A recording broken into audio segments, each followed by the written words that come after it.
네, 오늘 말씀은 시편 71편의 말씀을 가지고 주를 더욱더욱 찬송하리이다라는 제목으로 함께 은혜를 나누도록 하겠습니다. 여러분 혹시 난새에 영웅이 난다라는 말을 들어보신 적 있으십니까?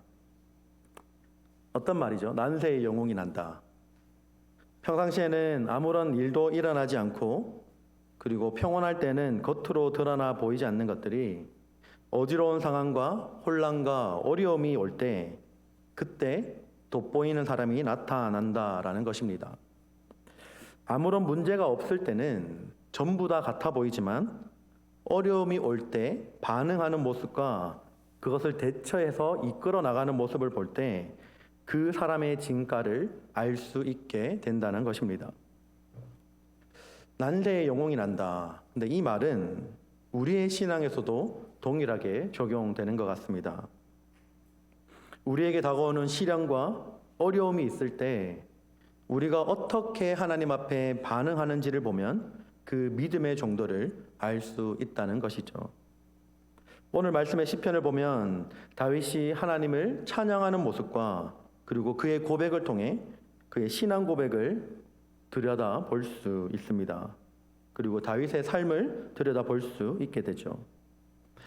사실 오늘 말씀 시편 71편의 말씀은 저자가 확실하게 표시가 되어 있지 않습니다. 그런데 본 시편에 사용된 어휘들이 다윗이 다른 시들에서 사용하였던 것과 상당히 유사하고 또 구약 성경의 헬라어 역본인 70인 역에서 첫 번째 포로되어 갔던 요나답의 자손들에 의해 불려진 다윗의 시라는 표제를 붙이고 있다는 점, 그리고 그 외에 다양한 표현들의 유사한 점 때문에 오늘 시편 71편의 저자가 다윗이라고 보는 것이 학자들의 대다수의 견해입니다. 그렇다면 이 시가 다윗이 쓴 시로 본다면 이 시를 지었을 때 다윗이 압살롬이나 그리고 혹은 아도니아의 반역에 지음해서 지었을 것으로 보입니다.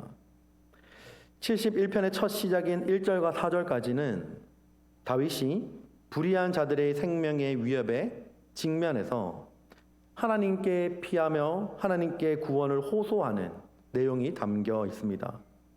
그리고 그 이후에 5절과 16절까지는 과거의 구원 체험에 근거해서 이제 노년에 닥치는 위기로부터 구원을 간구하며 하나님의 구원에 대한 소망을 찬양하는 내용이 담겨 있습니다. 그리고 17절 이후부터는 자신이 늙어서 백수가 될 때까지도 보호하여 주실 것과 또 다른 역경에서 선한 길로 이끌어 주시고 자신을 창대케 해 주시기를 구하고 자신도 영원히 그런 하나님을 찬양할 것임을 다짐하고 끝을 맺습니다. 자, 그러면 오늘 본문 말씀의 시작인 14절 말씀은 이렇게 시작합니다. 나는 항상 소망을 품고 주를 더욱 찬송하리이다. 다윗이 이 시편을 지었을 당시의 상황은 굉장히 절망적이고 어려운 상황이었습니다. 그 어떤 누구도 다윗을 보고 낙관적으로 말하는 사람들이 없었습니다. 그의 대적들과 주변에 있는 사람들은 하나님께서 다윗을 버리셨다라고 말하였습니다. 사실 당시의 상황만 본다면 하나님께서 다윗을 버리신 것처럼 보였습니다. 하나님께서 다윗을 버리지 않으셨다면 아들에게 반역을 당해서 쫓기는 신세가 되지도 않았을 것이며 도망자 신세도 될 수 없었다라고 사람들은 생각하였던 것입니다. 그런데 이런 상황에서 다윗은 지금 나는 항상 소망을 품는다라고 고백합니다. 그리고 주를 더욱더욱 찬송하리이다라고 고백하고 있습니다. 여러분, 제가 다윗이 처한 상황을 설명드렸습니다. 자, 그러면 상식적으로 봤을 때 다윗은 도무지 소망을 가질 수 없는 상황 가운데 있습니다. 다윗의 입으로 나오는 고백은 찬양이 아니라 오히려 절망 가운데 좌절하고 낙담하여 다윗의 입에는 한숨이 나와야 하는 것이 정상인 것처럼 보입니다. 하지만 다윗은 나는 항상 소망을 품는다라고 말하고 있고 주를 더욱 찬송하겠습니다라고 고백하고 있는 것입니다. 다윗이 주변 사람들이 봤을 때 다윗은 지금 언뜻 보기에 정상처럼 보이지 않습니다. 고난이 너무 극심해서 정신이 이상해졌나? 라고 생각될 정도로 다윗의 상황과는 맞지 않는 고백을 하고 있는 것입니다. 마치 고통이 심해지면 심해질수록 더 웃는 사람처럼 힘든 일이 너무 극심하면 할수록 밝게 웃으려고 하는 사람들처럼 미치광이처럼 행동하는 것처럼 보이는 것입니다. 다윗이 과연 이 고백을 할 때 다윗이 처해 있는 그 현실을 받아들이지 못하고 그 현실을 그냥 도피하기 위해서 그냥 말로만 이렇게 고백하는 것일까요? 아니면 다윗의 정신이 온전치 못해서 이렇게 상황과는 전혀 맞지 않는 고백을 했던 것일까요? 다윗은 온전한 정신을 갖고 있었고 그렇다고 현실을 전혀 모르거나 현실을 직시하지 못했던 것이 아니었습니다. 오히려 다윗은 자신이 처한 상황을 누구보다 현실적으로 직시하고 알고 있었습니다. 자신이 얼마나 큰 위험에 처하였고 자신이 얼마나 어려움에 처해 있는지를 다윗은 몸소 체험하고 있었습니다. 이런 상황임에도 다윗이 이렇게 고백할 수 있었던 것은 다윗에게는 하나님의 의와 하나님의 신실하심에 대한 믿음이 확고했기 때문이었습니다.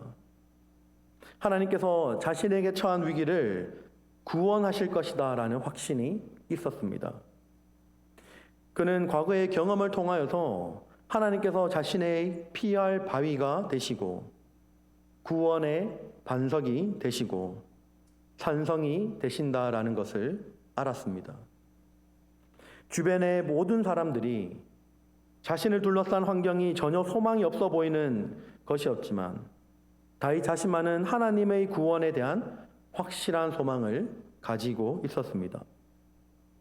그렇기 때문에 14절 말씀에 나는 항상 소망을 품고 주를 더욱더욱 찬송하리이다 라고 고백할 수 있었던 것입니다. 다윗의 이 고백은 언뜻 보면 비정상적인 것처럼 보이지만 하나님을 믿는 다윗에게는 지극히 정상적인 고백이었던 것입니다. 하나님을 믿는 우리들도 다윗의 고백과 같이 상황과는 전혀 다른 역설적인 믿음의 고백이 필요합니다. 베드로전서 1장 6절 말씀에 이렇게 기록합니다. 그러므로 너희가 이제 여러 가지 시험으로 말미암아 잠깐 근심하게 되지 않을 수 없으나 오히려 크게 기뻐하는도다. 아멘. 베드로전서 1장 6절에 무엇이라고 기록합니까? 여러 가지 시험으로 인하여 잠깐 근심하지만 오히려 크게 기뻐한다라고 베드로는 고백하였습니다. 그렇다면 사도 바울은 어떻습니까? 고린도후서 12장 10절 말씀에 사도 바울은 이렇게 고백합니다. 그러므로 내가 그리스도를 위하여 약한 것들과 능력과 궁핍과 박해와 공고를 기뻐하노니 이는 내가 약한 그때의 강함이라. 약한 것들과 능력과 궁핍과 박해와 공고를 기뻐한다라고 바울은 고백하였습니다. 여러분, 일반적으로 봤을 때 사실 말이 안 되는 고백을 하고 있는 것입니다. 어떻게 이렇게 이해되지 않는 고백을 할 수 있을까요? 숱한 핍박과 고난 속에서 목숨이 위협받는 상황 속에서 어떻게 다윗과 베드로와 바울과 수없이 많은 성경의 인물들은 상식 밖의 고백을 할 수 있었을까요? 여러분, 이것이 가능한 이유는 바로 이들 모두의 마음 가운데 하나님께 대한 분명한 소망과 확신이 있었기 때문입니다. 바울이 고백한 것처럼 우리가 사방으로 우겨쌈을 당하여도 쌓이지 아니하며 답답한 일을 당하여도 낙심하지 아니하며 박해를 받아도 버림받지 아니하며 거꾸로 뜨림을 당하여도 망하지 아니하고, 이 확신과 믿음이 이들에게는 있었던 것입니다. 여러분은 하나님을 얼마나 믿으십니까? 여러분 다 믿음이 있으시죠? 하나님을 믿으십니까? 아멘 소리가 작네요. 네. 여러분 하나님을 믿으십니까? 네. 저도 여러분이 하나님을 믿는다라고 저도 믿습니다. 그런데 여러분의 하나님에 대한 믿음은 어떤 믿음입니까? 하나님을 믿는다고 하지만 조그만 고난과 어려움에도 때로는 쉽게 무너지고 불평하고 마음이 요동치는 것이 우리의 믿음 아닙니까? 작은 일에도 흔들리는 것이 우리의 믿음 아닙니까? 그래서 그때에 하나님을 찬양하지 못하고 오히려 불평하며 하나님께 따지고 드는 것이 우리의 믿음 아닐까요? 여러분이 갖고 있는 하나님에 대한 확신과 믿음은 어느 정도입니까? 믿음이 다 같은 믿음이 아니라는 사실을 여러분은 알고 있을 것입니다. 여러분은 얼마만큼 하나님을 믿으십니까? 내가 원하는 것을 구할 때 꼭 나에게 그것을 주셔야 되는 요술램프 정도의 그 하나님을 믿고 계시지는 않습니까?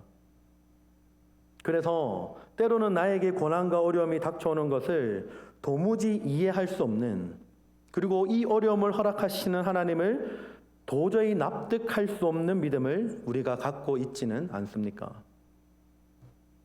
마치 바람에 흔들리는 갈대처럼 우리의 믿음도 흔들거리며 살아가지는 않습니까? 하나님은 우리의 생각보다 크신 분이십니다. 하나님은 내가 당한 고난보다 더 큰 고난을 그의 독생자 아들에게 우리를 위해 지게 하신 분입니다. 하나님의 크고 위대하심을, 하나님의 구원하심에 대한 소망과 확신이 없다면 우리는 남은 평생을 늘 갈대와 같은 믿음 생활을 하며 살아가게 될 것입니다. 우리에게 하나님에 대한 확고한 믿음이 있다면 우리는 절망적인 상황 가운데서도 항상 소망을 품을 수 있습니다. 절망적인 상황에 처할지라도 주님을 찬송할 수 있습니다. 세상에서는 도무지 이해할 수 없고 비상식적으로 보이는 그런 믿음을 갖고 살아가는 것이 우리 그리스도인이 되어야 합니다. 그러면서 다윗은 말씀 가운데 측량할 수 없는 주의 의와 구원을 종일토록 전하겠다라고 고백합니다. 다윗이 소망을 품고 주를 더욱 찬송할 수 있었던 이유는 바로 측량할 수 없는 주님의 의와 그리고 구원을 확신하고 믿었기 때문입니다. 여러분, 다윗은 이것을 하나님 자신이 어렸을 때부터 경험하였고, 그리고 자신이 어렸을 때부터 하나님께서 하나님의 의와 자신을 구원해 주신다라는 사실을 그 실제적인 체험을 통해서 깨달았습니다. 하나님께서 다윗을 어려서부터 교훈하셨으므로 내가 지금까지 주의 기사를 전하였나이다라고 다윗은 고백하죠. 다윗은 어릴 때부터 하나님을 바라보고 하나님께 기도했고 하나님의 말씀을 들었고 하나님으로부터 가르침을 받으며 살아왔던 것입니다. 그래서 하나님을 알게 된 것입니다. 그렇게 하고 나니까 하나님 한 분만 나와 함께 계시면 걱정이 없는 것입니다.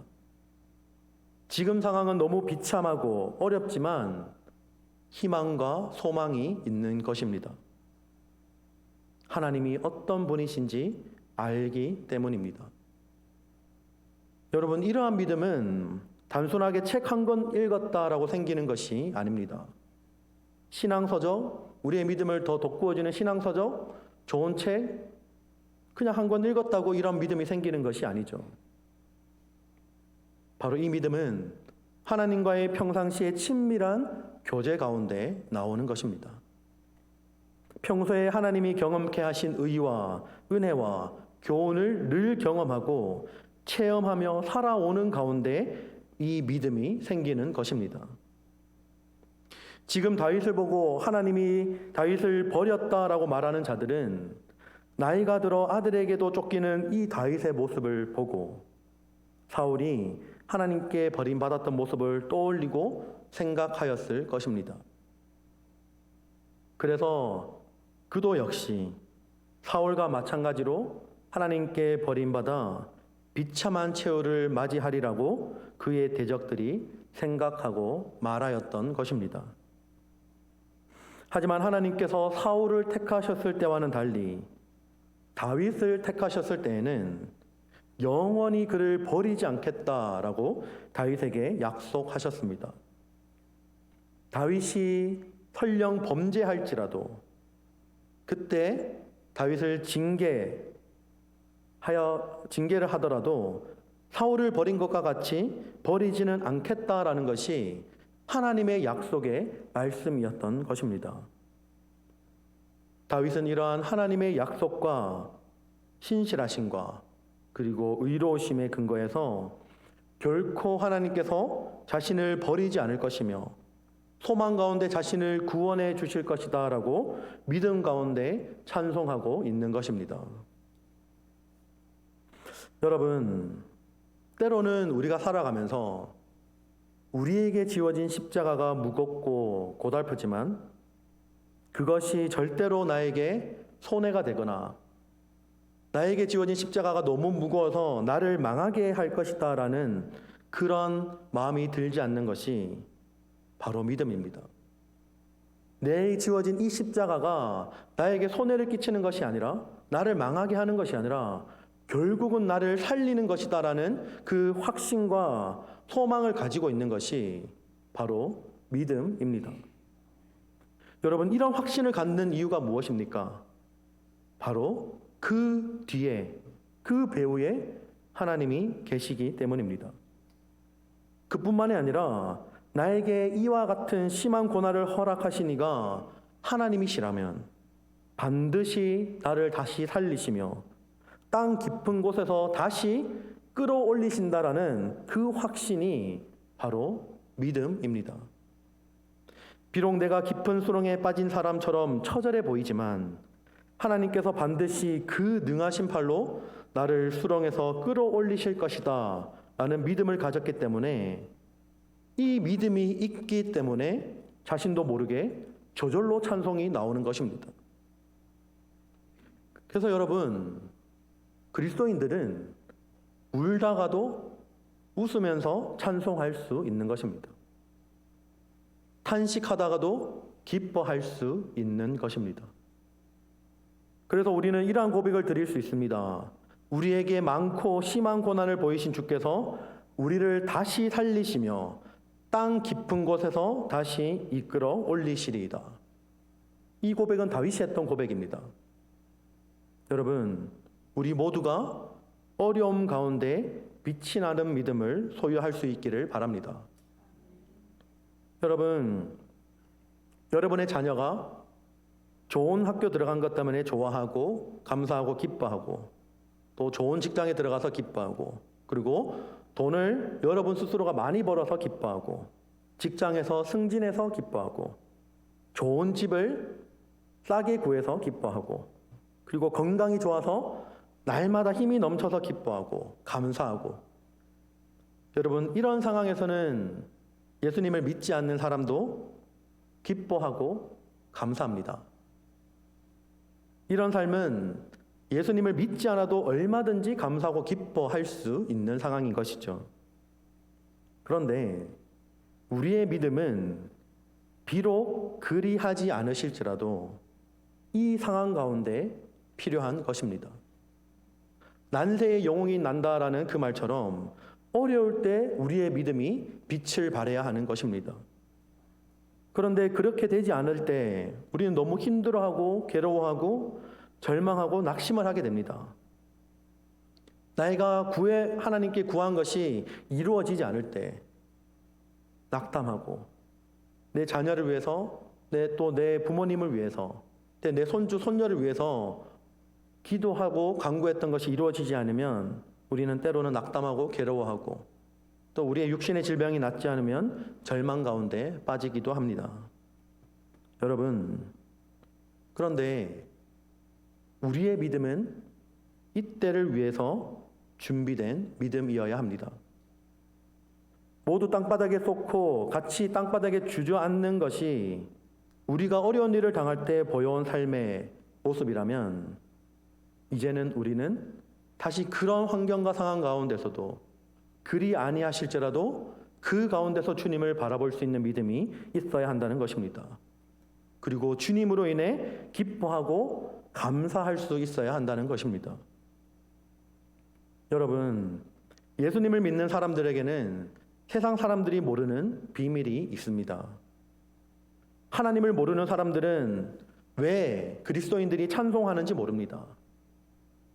그냥 겉으로 봤을 때는 도무지 잘 사는 것 같지도 않고 가난하고 그렇게 건강하지도 않고 그렇게 떵떵거리며 살아갈 만한 지위도 없는데 그렇게 기쁘고 밝게 하나님께 찬양하고 감사하며 살아가는 모습을 보인다라는 것이죠.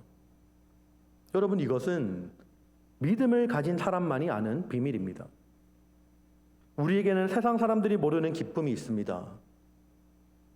세상 사람들은 일이 잘 돌아가야, 일이 잘 풀려야, 구하는 것을 얻어야 기쁨이 솟습니다. 그런데 우리에게는 일이 잘 풀리든 풀리지 않든 상관없이 항상 끊임없이 기뻐하며 감사하며 찬송할 이유가 있다라는 것입니다.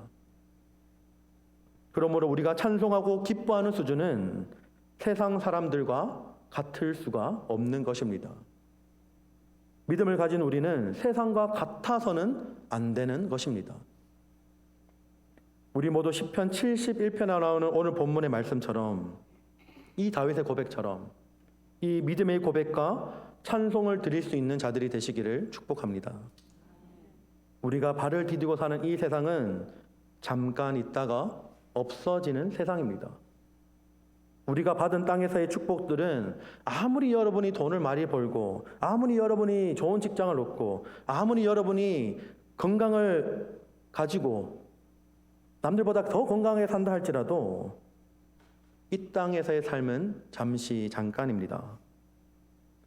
세상 사람이면 다 누리는 것들이고 거의 대동소이한 것들이죠. 그러한 복들을 받는 것도 중요합니다. 하나님께 구해야 합니다. 이것들이 가치가 없다라는 것이 아니라 우리는 그것을 뛰어넘는 더 큰 가치, 그게 없을지라도 더 큰 하나님을 바라보고 나아갈 수 있어야 한다는 것이죠. 우리는 세상 사람들이 추구하는 이 가치와 비교도 안 되는 엄청난 은혜를 받고 살아갑니다.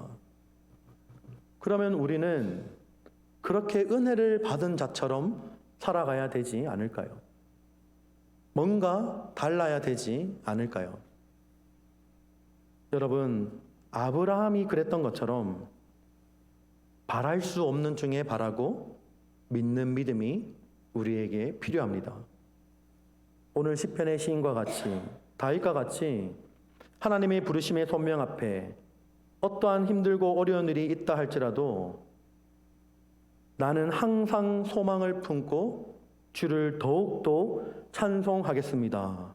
라는 이 고백의 신앙 고백이 우리의 삶 가운데 충만하기를, 그리고 이 고백과 이 사명의 삶을 충실히 앞으로 남은 인생 가운데 충만히 살아내시기를 주님의 이름으로 축복합니다.